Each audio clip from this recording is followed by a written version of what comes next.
Right, so we've got to be focused on quality and early learning. In K-12, we've got to be focused on ensuring a well-rounded and well-resourced education. It can't just be about English and math. Right? Students need science and social studies and art and music. Right? And opportunities to engage in gym and physical education, opportunities to learn about health. Right? Everything we would want for our own children, we should want for all children. We wouldn't want to, none of us in this room would want our kids only to have English and math all day, right? And so why would we wish that on anyone else's child? We have to insist on a well-rounded education for all kids, and that includes access to advanced coursework. We showed at the Department of Education that in our Civil Rights Data Collection Survey, low-income students and students of color are disproportionately likely to go to high schools where you can't even take chemistry or physics or algebra 2. Now imagine, we say we want a workforce ready for STEM, and yet we have students who can't even take the classes that are prerequisite to go on to study STEM subjects in college. So we need high-quality pre-K, we need a well-rounded, well-resourced education in K-12. We also need to make sure that we have a quality teacher workforce that is well prepared and well supported. We have to make sure that kids have access to school counselors. We have to make sure that kids have access to extended learning opportunities. Right? All the things that affluent schools and affluent communities would insist on, we need to make sure are available to all of our kids. We also need to make sure that kids have the opportunity not only for academic development, but socio-emotional development. And that we are addressing their socio-emotional needs in school, and that we are integrating socio-emotional learning with academic learning. Right? It's not, socio-emotional learning isn't a period. It isn't a workshop. It isn't a thing you do once a month. Oh, I'm going to socio-emotional learning today. Right? It doesn't work like that.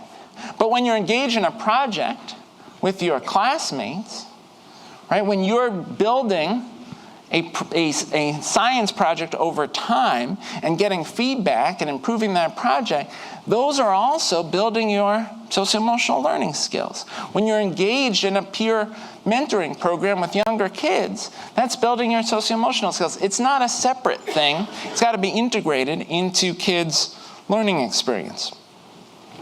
We also need to make sure that our schools are safe and supportive environments for all kids. And we have to acknowledge how this moment is undermining that. The Southern Poverty Law Center did a survey of K-12 educators this year, asking about school climate, the climate around bullying and harassment. They found that 8 out of 10 educators reported heightened anxiety among LGBTQ students, among African American students, among Muslim students, and immigrant students. And 4 out of 10 educators don't believe that their school has a system in place to respond to incidents of hate and bias. Right? So part of ensuring that our kids have the support they need in school is making sure that school is a place that is safe for them, where they have a sense of belonging. And educators are saying they need more help and support around that. One of the places that plays out is around exclusionary discipline. We know, for example, that African American students make up 18% of students in pre-K and 48% of students who are suspended or expelled from pre-K. In our K-12 system, we know from that same civil rights data collection that African American students are 3 times as likely as white students to be suspended from school. Right? And think about those schools that have the law enforcement officer but no school counselor. In those schools, the response to trauma is law enforcement. The response to mental health needs is law enforcement. And that creates the school-to-prison pipeline, which we know dooms young people to involvement in the juvenile justice system and then the adult criminal justice system. We need to do a better job ensuring that schools have the mental health services resources, the school counseling resources, but also that teachers have training around restorative justice, around alternatives to exclusionary discipline.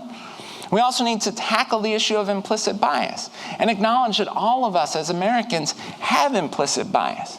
It's not about accusing people of being racist. It's about acknowledging the role that bias plays in our culture and our society. Think about the study done at Yale that showed pre-K teachers, black and white, watching video of student behavior, same behavior from all the kids, but identified the behavior of the African-American male students as requiring intervention, but not the behavior of the white female students. And that issue of bias then affects how teachers interact with students, what messages they convey to students. We can tackle that. We also know that there's training that can be done to build empathy. For example, there was a recent study that showed that just getting a note from the teacher saying, "I believe you could be successful in an AP class," increased AP participation. Right? It matters what messages kids hear from the adults around them. We also know there's work to be done to ensure that teachers can deliver culturally responsive or culturally competent teaching. And Gloria Ladson-Billings would describe that as having three components. One, ensuring that there's strong academics. It's not about culturally responsive stuff other than instruction. It's about culturally responsive instruction. So we start with high-quality academics, but then developing kids' cultural competence and understanding of who they are and an understanding of other people's cultures. Right? And then it is also about developing their socio-political consciousness. Right? Do they understand the presence of injustice in our society? And can we cultivate the tools so that they can challenge that injustice? Right? That's the work we need to do around creating safe and supportive school communities. So, high-quality pre-K, well-rounded, well-resourced K-12 education, safe and supportive school communities, and diverse school communities. We know that students who have the opportunity to attend schools that are socioeconomically and racially diverse do better academically. Right? For sure, we have decades of research evidence that shows that low-income students will do better academically if they attend school with more affluent peers, and their more affluent peers at a minimum will do no worse academically. But we also know that attending diverse schools builds empathy, reduces bias,